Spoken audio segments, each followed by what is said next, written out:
अस्सलाम वालेकुम स्टूडेंट्स, आज हमने स्टडी करना है 9th बायोलॉजी का माल न्यूट्रिशन का टॉपिक है डाइजेशन इन ह्यूमंस। हमने लास्ट टाइम जो स्टडी किया था उसमें हमने देखा था कि माल न्यूट्रिशन देखा था, माल न्यूट्रिशन के इफ़ेक्ट्स थे, उसमें प्रोटीन एनर्जी डेफिशिएंसी डिजीज़ थे, मिनरल डेफिशिएंसी डिजीज़ थे, और देन हमने फेमेंस को देखा था, इफ़ेक्ट्स देखे थे माल न्यूट्रिशन के। आज हमने स्टडी करना है कि digestion in human. Digestion in humans कैसे हम ये कह सकते हैं कि डाइजेशन क्यों होती है ह्यूमन में, नेसेसरी क्यों है, और कौन से स्टेप्स इसमें इन्वॉल्व होते हैं कि हम डाइजेशन करवा सकते हैं। इसमें सबसे पहले ये है कि हम अगर फूड ले रहे हैं कि डाइजेशन किस चीज़ की आपने करवानी है, कि आपने बॉडी के अंदर आप फूड का इनटेक करवाते हैं, नेक्स्ट आप इसी फूड की ब्रेक डाउन करवाते हैं, और जो फूड की ब्रेक डाउन है इसको आप कहते हैं कि यह है आपके पास डाइजेशन। कैसे डाइजेशन ये नेसेसरी क्यों है कि आपके पास जो फूड है इसके कंपोनेंट्स की अगर हम बात करें, हमने न्यूट्रिशन के टॉपिक में देखा था कि इसके कंपोनेंट्स में कौन कौन से कंपोनेंट्स हैं। इसमें आ जाते हैं लिपिड्स, प्रोटीन्स, और इसके साथ आ जाते हैं कार्बोहाइड्रेट्स। ये है इसकी फूड के कंपोनेंट्स हैं। ये कंपोनेंट्स किस लिए ज़रूरी हैं कि इन्हीं कंपोनेंट्स की ब्रेकडाउन हम करवाते हैं कि लिपिड्स की ब्रेकडाउन हो, प्रोटीन्स की ब्रेकडाउन हो, कार्बोहाइड्रेट्स की ब्रेकडाउन हो, तो हमें क्या मिलता है, इसकी वजह से एनर्जी मिलती है। हमारा बेसिक जो पर्पस है फूड लेने का वो हमारा क्या है कि हमें एनर्जी गेन हो, ठीक है। और एनर्जी किस वजह से आती है कि हमारे फूड के जो कंपोनेंट्स हैं वही लिपिड्स की फॉर्म में है, प्रोटीन की फॉर्म में है, और कार्बोहाइड्रेट्स की फॉर्म में है। अब क्या होता है कि ये जो फूड है ये हमारे पास होती है इनसॉल्युबल फॉर्म में। फूड किस फॉर्म में है, ये इनसॉल्युबल फॉर्म में है, और फूड की साइज़ क्या है इसका, ये फूड बड़े साइज़ में होती है, लार्ज इन साइज़ होती है। आपने डाइजेशन करवानी है तो इसकी वजह से क्या होगा कि हमारे पास अगर हमने डाइजेशन करवाई है तो इसकी वजह से सबसे पहले आप कन्वर्ट करते हैं फूड को सॉल्युबल पोर्शन में कि फूड सॉल्युबल हो, और देन इसके जो बड़े पीसीस हैं उनको कन्वर्ट कर देते हैं स्मॉल पीसीस के अंदर। ये हम दो काम क्यों करवाते हैं, एक सॉल्युबल पोर्शन में कन्वर्ट करते हैं, दूसरे स्मॉल पीसीस में कन्वर्ट करते हैं। तो इसका मतलब ये है कि इसकी वजह से हम इजीली जो एनर्जी है या जो फूड के कंपोनेंट्स हैं उनकी क्या करवा सकते हैं, उनकी ट्रांसपोर्ट करवा सकते हैं।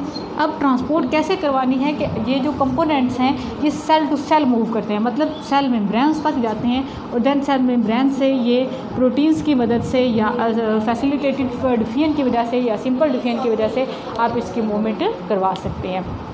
तो इस तरह फूड जो है वो पूरी बॉडी के अंदर जो एनर्जी है वो आप ट्रांसपोर्ट करवा सकते हैं। अब अगर हम डेफिनेशन देखें इसकी डाइजेशन की, तो डाइजेशन की डेफिनेशन में ये आ जाता है कि जब आप ब्रेक डाउन करवाते हैं, break down of large insoluble molecules into small and soluble molecule, this is called digestion. कि इसी में आप देख लें कि the process in which large insoluble food particles are broken down into small and soluble particle, this process is called digestion. ये जो process है इसको आप कहते हैं, ये कौन सा प्रोसेस है, ये डाइजेशन का प्रोसेस है।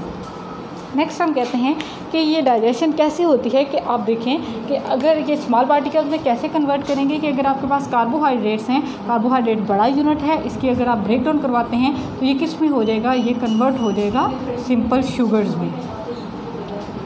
नेक्स्ट अगर हम प्रोटीन्स की बात करते हैं तो प्रोटीन्स कन्वर्ट हो जाते हैं अमाइनो एसिड्स में, और अगर हम लिपिड्स की बात करते हैं तो लिपिड्स कन्वर्ट हो जाते हैं फैटी एसिड्स में या फिर ग्लिसरॉल्स में, कि आप कन्वर्जन करवा देते हैं। इसकी वजह से क्या होता है कि हमें क्या मिलता है, हमें एनर्जी मिलती है।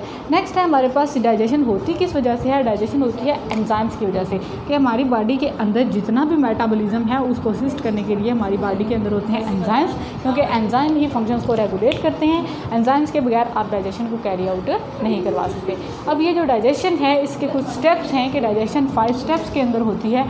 हमारी बॉडी के अंदर 5 स्टेप्स इन्वॉल्व हैं जिसकी वजह से हम फूड को ट्रांसपोर्ट या फूड की जो ब्रेक डाउन है उसको मुकम्मल करवा सकते हैं। तो सबसे पहले इसमें वही हम देखते हैं कि डाइजेशन के जो स्टेप्स हैं, स्टेप्स ऑफ डाइजेशन। स्टेप्स में सबसे पहले देखें कि इसमें आ जाता है इंजेशन। 5 स्टेप्स हैं इसमें सबसे पहले आ जाता है इंजेक्शन। इंजेक्शन मतलब इनटेक करना है कि अगर आपके पास फूड है तो आप उसको क्या करें, उसको बॉडी के अंदर लेके जाएंगे। जो बॉडी के अंदर लेके जाना है इसको आप कहते हैं ये क्या है, इंजेक्शन है, या फिर आप कहते हैं इसको इनटेक ऑफ फूड। नेक्स्ट है आपके पास कि आपने जो डाइजेशन, आपने जो फूड ली है उसकी आप क्या करवाएं, उसकी डाइजेशन करवाएं। डाइजेशन मतलब इस फूड की आप क्या करवाएं, ब्रेक डाउन करवाएं, फूड का ब्रेक डाउन करवाएं। नेक्स्ट यही जो फूड है इसमें थर्ड स्टेप आ जाता है एब्जॉर्प्शन का। एब्जॉर्प्शन मतलब जो फूड आपने ब्रेक डाउन करवाई है उसमें जो यूजेबल कंपोनेंट्स हैं उनको आप क्या करें, एब्जॉर्ब करवा दें। नेक्स्ट जो फोर्थ पोर्शन आ जाता है, फोर्थ स्टेप है इसके अंदर, वो कौन सा आ जाता है, एजिमिलेशन।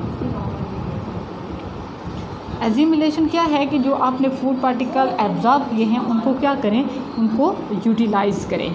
नेक्स्ट जो पोर्शन आ जाता है लास्ट वन, वो क्या है, ईजेशन है। ईजेशन का क्या मतलब है कि ईजेशन होती है एलिमिनेशन, के जितना भी अब वेस्ट प्रोडक्ट रह गया है, जो अननेसेसरी कंपोनेंट्स हैं उनको बॉडी से आप क्या करें, रिमूव कर दें। इस तरह ये जो 5 स्टेप्स हैं ये इन्वॉल्व होते हैं किस चीज़ के अंदर, डाइजेशन के अंदर। कि सबसे पहले है इंजेक्शन, फिर डाइजेशन, एब्जॉर्प्शन, एजिमिलेशन और लास्ट पे आ जाता है ईजेशन। नेक्स्ट है हमारे पास कि ह्यूमन डाइजेस्टिव सिस्टम। कि ह्यूमन डाइजेस्टिव सिस्टम आपने अभी पढ़ा कि डाइजेशन इन ह्यूमन कैसे होती है कि आप फूड की ब्रेक डाउन करवाते हैं, उसको सिंपल कंपोनेंट्स में कन्वर्ट कर देते हैं। इसमें 5 स्टेप्स इन्वॉल्व होते हैं। अब हमने देखना है कि हमारे डाइजेस्टिव सिस्टम में, ह्यूमन का जो डाइजेस्टिव सिस्टम होता है उसके अंदर कौन कौन से ऑर्गन्स इन्वॉल्व होते हैं जो कि इसका फंक्शन परफॉर्म करते हैं। कौन सा फंक्शन, डाइजेशन का फंक्शन परफॉर्म करते हैं। मेरी जो नेक्स्ट चीज़ है वो है ह्यूमन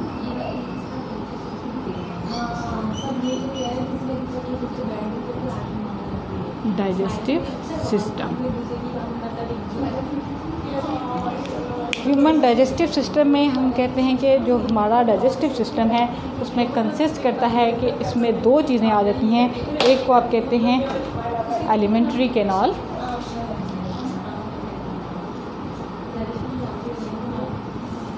एलिमेंट्री कैनाल, और दूसरी चीज़ आ जाती है इसमें एक्सेसरी ऑर्गन्स। ये 2 चीज़ें आ जाती हैं इसमें ह्यूमन डाइजेस्टिव सिस्टम में।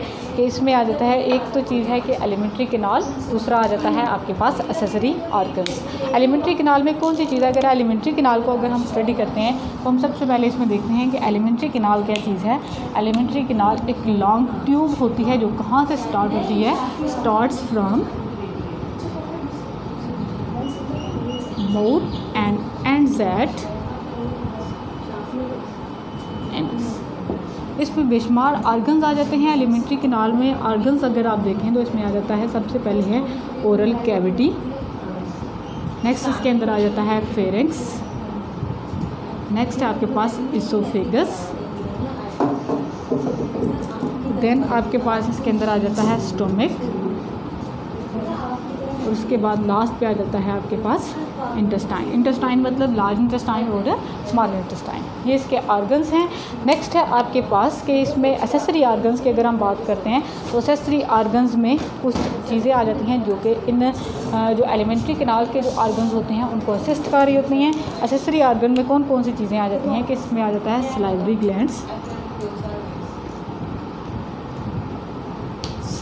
ग्लैंड्स, लीवर, और उसके साथ आ जाता है पेंक्रियाज। ये तीनों चीज़ें क्या करती हैं, ये प्रोड्यूस करते हैं सिक्रीशंस।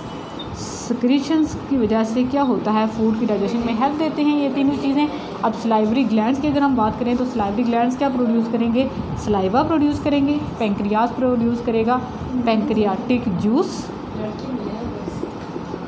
और लीवर प्रोड्यूस करेगा हमारे पास बाइल। ये तीनों सिक्रीशंस हैं जिसकी वजह से क्या होता है, सिक्रीशंस की वजह से फूड की डाइजेशन जो होती है वो इजीली डाइजेशन हो सकती है। ये तीनों चीज़ें हेल्प देती हैं किस चीज़ में, डाइजेशन में। अब हम सबसे पहले इसमें देखते हैं ओरल कैविटी को, कि ओरल कैविटी क्या चीज़ है। हम एलिमेंट्री कैनाल के सारे स्टेप्स को 1 बाय 1 इसमें स्टडी करते हैं। सबसे पहले आ जाता है इसमें ओरल कैविटी।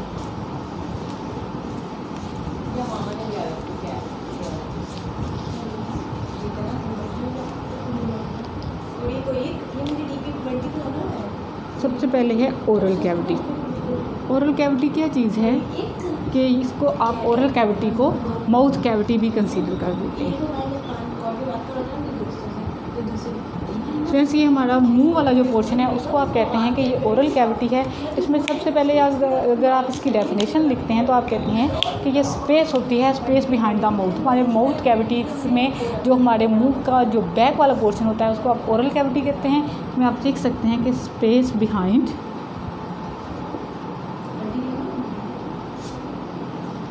माउथ। इसमें जो चीज़ें आ जाती हैं वो है सबसे पहले कि माउथ में आ जाती है टंग, और टंग के ऊपर होते हैं हमारे पास बर्ड्स, टेस्ट बर्ड्स होते हैं।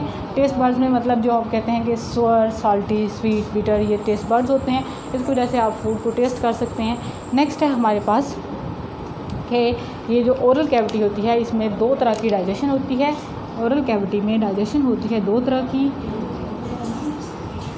एक होती है हमारे पास केमिकल डाइजेशन और दूसरी होती है हमारे पास मैकेनिकल डाइजेशन। अगर सबसे पहले हम देखें इसमें मैकेनिकल डाइजेशन कैसे होती है, तो मैकेनिकल डाइजेशन में हम कहते हैं कि इसमें सबसे पहले फूड की ब्रेकडाउन होगी। फूड की ब्रेकडाउन मतलब अगर आप यहाँ पे एग्जांपल लेते हैं कि आप खाना खा रहे हैं, ठीक है, आपने नवाला लिया है, उसकी ब्रेकडाउन आपने करवानी है। तो सबसे पहले क्या होगा, उस जो आपने नवाला लिया है उसकी फ़िज़िकल ब्रेकडाउन होगी। फ़िज़िकल ब्रेकडाउन कैसे होती है? By help of teeth. सबसे पहले आप इसमें लिखते हैं कि फ़िज़िकल ब्रेकडाउन होती है। फ़िज़िकल ब्रेकडाउन किसकी वजह से होगी? आपके टीथ की वजह से। और टीथ क्या करते हैं? फूड की च्यूइंग करना शुरू कर देते हैं। जो फूड आपने ली है वो लार्जर पीसेस में है, उसकी कन्वर्जन कर देते हैं किस चीज़ में? स्मॉलर पीसेस में। अब हमारे पास जो अगली चीज़ है वो है केमिकल डाइजेशन। ये केमिकल डाइजेशन नाम से पता चल रहा है कि यहाँ पे कुछ केमिकल्स होंगे जो हेल्प करेंगे डाइजेशन में। तो आपके पास, आपने कहा कि आपके पास एसेसरी ग्लैंड्स होते हैं, एसेसरी ऑर्गन्स होते हैं जो हेल्प करते हैं डाइजेशन में। मतलब यहाँ पे आपने कहा सलाइवरी ग्लैंड्स होते हैं, लीवर होता है और पैंक्रियाज होते हैं। तो ओरल कैविटी में कौन सा एसेसरी ऑर्गन होगा? आपके पास सलाइवरी ग्लैंड। सलाइवरी ग्लैंड्स क्या करेंगे? सलाइवा प्रोड्यूस करेंगे, और सलाइवा क्या चीज़ है? एक केमिकल है। यहाँ पर आप कहते हैं कि जो डाइजेशन हो with the help of saliva, digestion with the help of saliva is called chemical digestion। और ये डाइजेशन केमिकल कहाँ पे हो रही है? ओरल कैविटी में हो रही है। अब यहाँ पे देखें ये सलाइवा क्या चीज़ है? सलाइवा एक केमिकल है जो रिलीज़ होता है किसकी वजह से? सलाइवरी ग्लैंड्स की वजह से। और सलाइवरी ग्लैंड्स क्या चीज़ें हैं? सलाइवरी ग्लैंड एसेसरी ऑर्गन्स हैं जो कहाँ पे होते हैं? हमारी ओरल कैविटी में होते हैं। अब अगर आप सलाइवा की डेफिनेशन लिखें तो सलाइवा क्या चीज़ है? कंपोजिशन इसमें देखें तो सलाइवा के अंदर चीज़ें होती हैं कि आप अगर सलाइवा को देखें तो सलाइवा के अंदर होगा वाटर, म्यूकस, और इसके साथ उसमें कौन सी चीज़ होगी? एंजाइम्स। अब सलाइवरी अमाइलेज, इसमें एंजाइम्स की अगर आप बात करें तो इसके अंदर एंजाइम कौन से होंगे? सलाइवा के अंदर वाटर का आपको पता है, वाटर क्या चीज़ है? म्यूकस भी आपको पता है। अब नेक्स्ट हम इसमें देखते हैं कि इसके अंदर एंजाइम कौन से हैं सलाइवा के अंदर। तो सलाइवा के अंदर जो एंजाइम होता है उसको आप कहते हैं सलाइवरी अमाइलेज। इस सलाइवरी अमाइलेज का काम क्या है कि ये करता है कार्बोहाइड्रेट्स की ब्रेकडाउन। कार्बोहाइड्रेट्स मतलब शुगर्स की ब्रेकडाउन करवाता है। कि ये अगर फ़र्ज़ करें ये हमारे पास हो स्टार्च की ब्रेकडाउन कर देगा ये हमारे पास माल्टोज़ में या फिर ग्लूकोज फ्रुक्टोज में इसकी कन्वर्जन करवा दे। नेक्स्ट है हमारे पास इसका फंक्शन कि सलाइवा का फंक्शन क्या होता है। कि सलाइवा को अगर आप देखें तो ये सलाइवा क्या चीज़ है स्टूडेंट्स? ये हमारे पास हम कहते हैं कि वो हमारा थूक है उसको आप कहते हैं ये हमारे पास सलाइवा है, ठीक है। इसका काम क्या है कि आप खुद सोचें इसकी वजह से क्या होता है? फूड मॉइस्ट हो जाती है। तो अब अगर फंक्शन इसके देखें सलाइवा के तो ये क्या करता है? मॉइस्टन करता है फूड को, और इसकी वजह से क्या होता है? फूड इजीली स्वालोड हो सकती है। ये इसका फंक्शन है किसका? सलाइवा का। नेक्स्ट है हमारे पास जो अगली चीज़ है वो है बोलस। इसमें नेक्स्ट चीज़ आ जाता है कि बोलस क्या चीज़ है? बोलस जो आपने जो फूड की कंडीशन होगी सलाइवा की मिक्सिंग की वजह से कि जब हमारे सलाइवरी अमाइलेज ने फूड के ऊपर फंक्शन परफॉर्म कर दिया, उसकी कन्वर्जन करवा दी छोटे पीसेस के अंदर, स्मॉल पीसेस के अंदर, तो उस वक्त जो फूड की कंडीशन है इसको आप कहते हैं ये क्या है? हमारे पास बोलस। बोलस को अगर हम डेफिनेशन करें तो ये होगा कि food chewed through saliva and moisture and partially digested food is called bolus. कि बोलस ऐसी फूड है जिसमें क्या होता है, सलाइवा मिक्स होता है, फूड बहुत फुली डाइजेस्ट नहीं होती, पार्शियली डाइजेस्टेड होती है, इसको आप नाम देते हैं, ये क्या है हमारे पास बोलस, पार्शियली डाइजेस्टेड फूड। ये किसकी वजह से होती है, ये सलाइवा की वजह से होती है। नेक्स्ट है हमारे पास कि इस बोलस को आपने ट्रांसफ़र करना है ओरल कैविटी से फेरिंक्स के अंदर, किस वजह से, बाय स्वॉलिंग एक्शन। कि हमारे पास जो ओरल कैविटी के अंदर जब आपने एलिमेंट्री कैनाल को स्टडी किया, ओरल कैविटी के बाद जो नेक्स्ट पोर्शन आ जाता है वो है हमारे पास फेरिंक्स। तो आपने ओरल कैविटी के बाद फूड को ट्रांसफ़र करना है किसके अंदर, फेरिंक्स के अंदर। फेरिंक्स के अंदर आप कैसे करेंगे, बाय स्वॉलोइंग एक्शन। फूड को निगलेंगे तो उसकी वजह से फूड क्या होगी, आपके फेरिंक्स के अंदर ट्रांसफ़र हो जाएगी। तो फेरिंक्स के अंदर ट्रांसफ़र करने के लिए क्या होता है कि आपकी टंग जो है वो रोल प्ले करती है कि यूँ ही आप नवाला निगलने की कोशिश करते हैं तो आपकी टंग क्या करती है, आपकी ज़ुबान जो है वो आपकी फूड को मुंह के बैक साइड पर निगलती है, जिसकी वजह से क्या होता है कि आपका जो पैलेट होता है, जो आपका अपर पोर्शन है आपकी माउथ कैविटी का, वो क्या होता है ऊपर वाली साइड पे अपवर्ड मूव करता है, ऊपर की तरफ उठ जाता है, जिसकी वजह से क्या होता है, जो नेज़ल कैविटी की ओपनिंग होती है, जो आपके नाक वाली साइड से जो ओपनिंग आ रही है उसको क्लोज़ कर देता है, ताकि जो आपके फूड पार्टिकल्स हैं वो आपकी विंड पाइप के अंदर जो आपकी सांस वाला पोर्शन है, जो आपकी सांस वाली नाली है, उसके अंदर आपकी फूड पार्टिकल्स हैं वो इंटर ना हो सकें। तो यहाँ पे अगर हम इसकी डायग्राम बनाएं तो डायग्राम से आपको पता चल जाएगा कि इसके अंदर कौन कौन से पोर्शंस हैं।